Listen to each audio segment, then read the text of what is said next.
बातमीचे प्रायोजक आहेत Iqbal fashion, बेगमपेठ market, Solapur.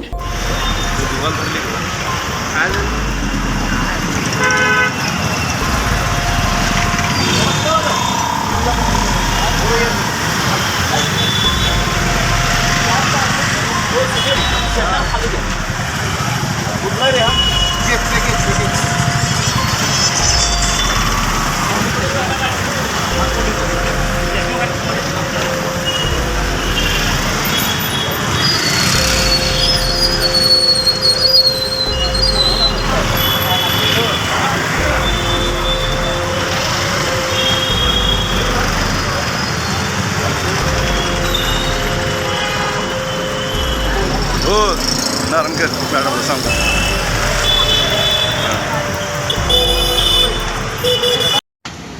जरी आज हे शासन जरी BJPचे असलं पण चालवणारं हे RSS संघ आहे. आणि आत्ताच म्हटल्याप्रमाणे ही संस्था जी RSS संस्था आहे ती धर्मदाय आयुक्ताकडे कुठलं रजिस्ट्रेशन नाही, कारण त्यांचे कोणतेच पदाधिकारी नाही, फक्त एकच पद आहे सरसंघचालक. अनधिकृत संस्थेचा जो अध्यक्ष आहे त्याला जर तुम्ही एवढी Z+ सुरक्षा देता तर आमच्यासारख्या सर्वसामान्य नागरिकांप्रती, जसं मोहन भागवत हे सोलापूरला येणार आहे तर 2-3 दिवसापासून पोलीस प्रशासन त्याची काळजी घेत आहे, त्याच्या सुरक्षेची काळजी घेत आहे. मग अधिकृत संघटना असलेल्या आमच्या संभाजीपेठचे प्रदेशाध्यक्ष प्रवीणदादा गायकवाड हे अक्कलकोट दौऱ्यावर येत असताना कसं काय त्या पोलीस प्रशासनाला याची काही खबर नाही. एवढी मोठी घटना घडली, जे महाराष्ट्राला लाजीव घटना घडली, जे फक्त पोलीस प्रशासनाच्या निष्क्रियतेमुळे ही घटना घडलेली आहे. आणि आज तर संभाजी ब्रिगेडच्या पदाधिकाऱ्यांना सकाळी 6 वाजल्यापासून त्या केवळ आणि केवळ मोहन भागवत सारख्या एका संघटनेच्या अध्यक्षासाठी एक आमच्या 10-15 कार्यकर्त्यांना सकाळी 6 वाजल्यापासून ते संध्याकाळी 4 वाजेपर्यंत पोलीस हिरासतमध्ये ठेवण्यात आलं. तेवढंच नाही तर लोकशाहीचा चौथा स्तंभ म्हणून ओळखले जाणारे मीडिया जो आमचे पत्रकार बांधव आहेत त्यांना सुद्धा त्या घटनेचं त्या घटनेचं फुटेज चित्रांकन करण्यासाठी मनाई करण्यात आली. म्हणजे एका व्यक्तीसाठी हे सरकार हे प्रशासन किती तत्परतेने सर्व कामधंदे सोडून त्याच्या संरक्षणासाठी धावतं आणि सर्वसामान्य नागरिकांना वेगळा न्याय आणि एका अनधिकृत संघटनेच्या अध्यक्षाला वेगळा न्याय हे इथंच कळून येतं की ही लोकशाही आता जिवंत राहिली नाही, संविधान धोक्यात आहे. आणि हे RSS वाले संविधानाला मानत नाहीत. त्यामुळे त्यांनी आतापर्यंत ती जी घटना आहे म्हणजे जे अनधिकृत त्यांची जी संस्था आहे ती घटनेला धरून नाही आहे. मग अशा लोकांसाठी जर प्रशासन सरकार त्याला पायघडी घालत असेल आणि सर्वसामान्य जी लोकशाही या लोकांमुळे जिवंत आहे ते लोक आज असुरक्षित आहेत. कारण राज्यामध्ये अनेक महिलांवर अत्याचार होत आहेत, अनेक युवकांचा मुर्दे पडत आहेत, तेव्हा पोलीस प्रशासन हे जागे होत नाही, झोपेचं सोंग घेत आहे. तुम्ही परवाची जी घटना प्रवीणदादाचा हल्ला तुम्ही बघितलात, अक्षरशः माणुसकीला कायम फसावं अशी ती घटना आहे. कारण या भाजपाने जे या महाराष्ट्रातले जे गुंड आहेत अशा गुंडांना संरक्षण देऊन हे जे पुरोगामी चळवळीतले विचारवंत आहे त्यांना ठार मारण्याचं असं एक नियोजन पद्धतीनं ते या ठिकाणी कट कार्यक्रम रचत आहेत. हे आपल्या महाराष्ट्राचे गृहमंत्री असलेले देवेंद्र फडणवीस यांना हा प्रकार कळत नाही का? एवढा मोठा हल्ला महाराष्ट्र आपल्या माध्यमातून बघत असताना फक्त किरकोळ मारहाणीचा आणि त्यांनी प्रवीणदादावर शाही टाकली नाही, त्यांनी विषारी वंकण टाकलंय. एवढं असून सुद्धा त्याच्यावर एक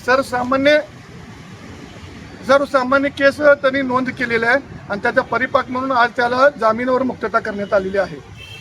जामिनावर मुक्तता करण्यात आलेली आहे, ठीक आहे. मग त्याचा काय विरोध करणार का? कसं उद्या अक्कलकोट बंद पण आहे तुमचं? हां, उद्या संभाजी ब्रिगेड असो, सकल मराठा समाज असो, मराठा क्रांती मोर्चा असो, त्यांनी उद्या अक्कलकोट बंदचे हाक दिलेले आहे. संभाजी ब्रिगेड बोलून दाखवणारी संघटना नाही, करून दाखवणारी आहे. फक्त या ठिकाणी एकच सांगतो की करारा जवाब मिळेगा. हे आपलं जे सरकार आहे ते शिवशाहीचं सरकार म्हणते, कायद्याचं राज्य म्हणते. ते कायद्याचं राज्य नाही, संविधानाची पायमल्ली कशाला?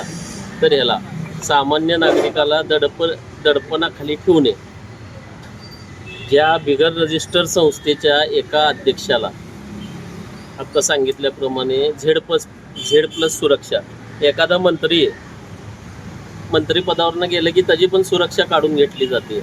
असं काय आहे RSSच्या प्रमुखामध्ये? त्यांनी म्हणतात ना की आमची हिंदुत्ववादी संघटना एवढ्या आहेत तेवढं, मग ते रक्षणाला नाहीत का? आमच्या प्रवीणदादांनी सांगितलं की ज्या दिवशी मला पोलिसाची गरज पडेल त्या दिवशी मी माझ्या सर्व संभाजी ब्रिगेडच्या पदांचा राजीनामा देईल. माझा कार्यकर्ता सक्षम आहे माझं रक्षण करण्यासाठी, आणि ते आम्ही दाखवून दिलं आहे. ज्या दिवशी ज्या रजिस्टर संघटनेचा प्रदेशाध्यक्ष येतो पण IBला कुठली माहिती नसती, पोलिसाच्या कुठल्या PR रिपोर्टला माहिती नसती की इथं आलेत म्हणून, पण आज बरोबर माहिती झाली. आम्ही काय तर करणार आहे म्हणून सर्व सोलापुरात वेगवेगळ्या ठिकाणी सर्व बहुजन विचारसरणीतील युवकांना दडपशाहीच्या खाली पोलिसांनी त्यांच्या कस्टडीमध्ये न सांगता ठेवलेलं आहे. हे योग्य आहे का हे तुम्हीच प्रसारमाध्यमांनी ठरवावे. करणार होतो, कारण आता ही मोहन भागवत मुख्यमंत्री आहे, पंतप्रधान आहे का कोण आमदार खासदार आहे, त्याला झेड+ सुरक्षा आहे. आमचं प्रवीणदादा गायकवाड प्रदेशाध्यक्ष संभाजी ब्रिगेडचं, त्यांना एक पोलिसाची गाडी सुद्धा नाही तिथं. ते कार्यक्रम होतं, एवढं प्रकरण घडतंय, त्याच्यावर अजून पोलीस दुर्लक्ष येते. आज आम्ही न काय करता आज इथं पार्क चौकात येऊन थांबलावून निसतं तर 100-150 पोलिस येऊन आम्हाला उचलते ते, आणि आज त्याची तिकडं एवढं कारस्थान करून आज त्याचा जामीन मंजूर झालेला आहे. त्याचा आम्ही ह्याला काय करणार नव्हतो. आमचं टार्गेट ते आहे की काटे त्याला तुडवणार होतो. आज तिकडं जामीन करते ते ना आम्हाला इकडे जेलमध्ये टाकले त्यांनी. काय सांगा सरकारला? दडपशाही सुरू आहे का? हा, दडपशाही चालू आहे ना. लोकशाही कुठं आहे? लोकशाही संपली. तुम्हाला पाहिजे एक उत्तम विवाह कलेक्शनचा अनुभव? सोलापूरमध्ये एकाच ठिकाणी सर्व काही मिळायला हवंय? आमच्या इक्बाल फॅशन मध्ये मिळतंय तुमच्या विवाहासाठी सर्व काही. लेहंगा, साडी, मटेरियल, रेडीमेड आणि मुलांसाठी स्पेशल वेअर. प्रत्येक गोष्टीत दिली आहे खास सजावट, आकर्षक डिझाईन्स आणि दर्जा, आश्चर्यकारक डिझाईन्स आणि कस्टमायझेशन सह तुमच्या लग्नाचा दिवस खास बनवा. आणि हो, आमचं मोठं कलेक्शन तुमच्या सर्व गरजा पूर्ण करेल. आकर्षक रंग आणि स्टायलिश डिझाईन्स फक्त इक्बाल फॅशन मध्ये.